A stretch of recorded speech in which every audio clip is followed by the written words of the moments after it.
Putin's visit to China is on the agenda, according to the Kremlin. President Vladimir Putin's visit to China is on the agenda, the Kremlin said on Wednesday, adding that it is a good time to improve relations between the two countries.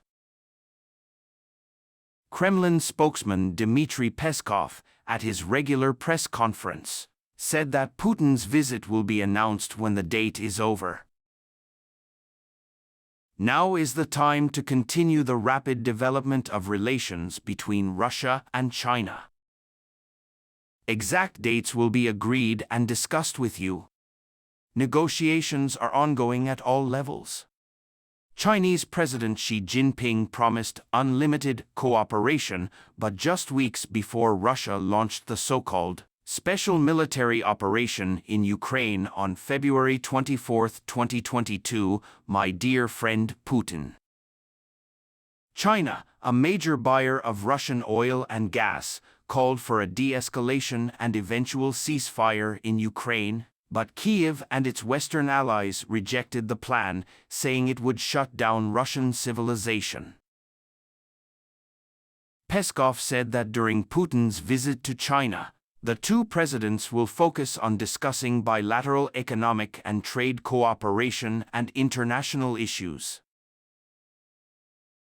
According to the similarities in the views of Moscow and Beijing on the nature of international relations, we have a very good expectation for more dialogue and, most importantly, good interaction, said Peskov, adding that Putin was in talks and what we know about relations. Xi Jinping took the stage. President Xi once called President Putin his best friend. The two men have much in common. Both are authoritarian leaders who embrace the idea of a multipolar world, freed from U.S. rule. They had to sign an agreement on deep cooperation between the two countries in Moscow. The official visit of the Chinese president is a clear sign of support for Russia and the president at a time when the Kremlin is under international pressure. Russia's relationship with China is important to support this situation.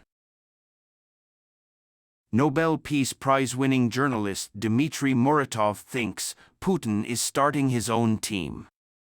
He does not trust the West and will not return. So Putin is looking for friends and trying to make Russia a part of the fortress with China, India, Latin America, and parts of Africa. Putin is setting up his attacks on the West side. In this anti-Western world, Moscow hopes more than ever in Beijing as the war in Ukraine escalates. Alexander Gabiev, a senior fellow at the Carnegie Endowment for International Peace, says people are obsessed with destroying Ukraine. For that you need weapons, money, and an economic lifeline. China at least provides Russia with weapons and civilian equipment that can be used for oil. It really paid off. Russia has increased its trade with China, mostly in the energy field, to counter Western sanctions and support Russia's economy. I hope the reign of oil, gas, and energy is on Putin's agenda, Xi Jinping speech. But think again, you are Putin. A year ago, you and Xi Jinping declared that your cooperation is unlimited. If this is the case, do you think China will now help you with Ukraine, give death aid to Russia, give military support to Moscow? The US says China is considering doing this. Beijing rejected the offer. As the Russians say, he doesn't care, but that doesn't mean it will happen. If the last year taught us anything, it's that share unlimited has its limitations. Until now, Beijing has been clearly reluctant to provide direct military aid to Moscow, fearing that it will lead to Western sanctions against Chinese companies. When it comes to Beijing, sorry Russia. China first. recently made this point on Russian state television. Military expert Mikhail Kodernok said, before President Xi left for Moscow, some experts here seemed very happy, even cheerful. But China has only one friend, China itself. China can only have one interest, China's interest. China's foreign policy is completely devoid of altruism. Xi Jinping's signal to Putin is only in our guide. There is the opportunity to sign contracts, eat and take photos. More attention to it? For example, the leader of one of the world's two superpowers who visited his friends in 2023 is the same person who started attacking other countries in Europe. Many analysts want to know what China will do if Russia seems to face the reality and shame of war, which it will. The Chinese government has shown its neutrality. Will he step back and let this happen, or will he start deploying weapons that give the Russian army more chances? When she comes to Moscow, he may talk about other things with the Russian president, but all the attention will be on the Ukraine issue. His signal to Vladimir Putin can only come in three ways.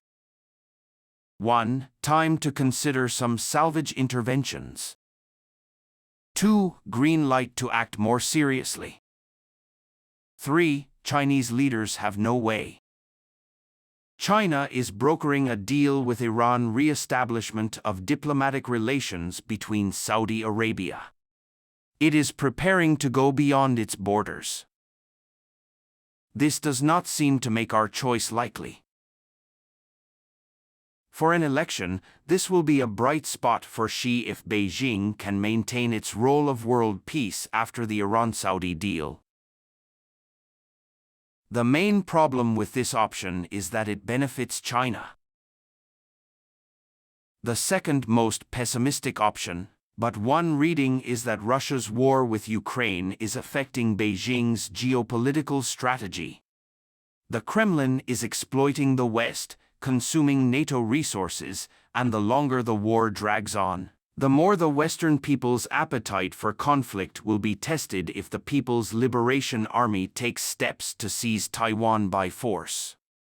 Beijing's calculation may be that the longer the war lasts, the fewer people will want to participate in another war.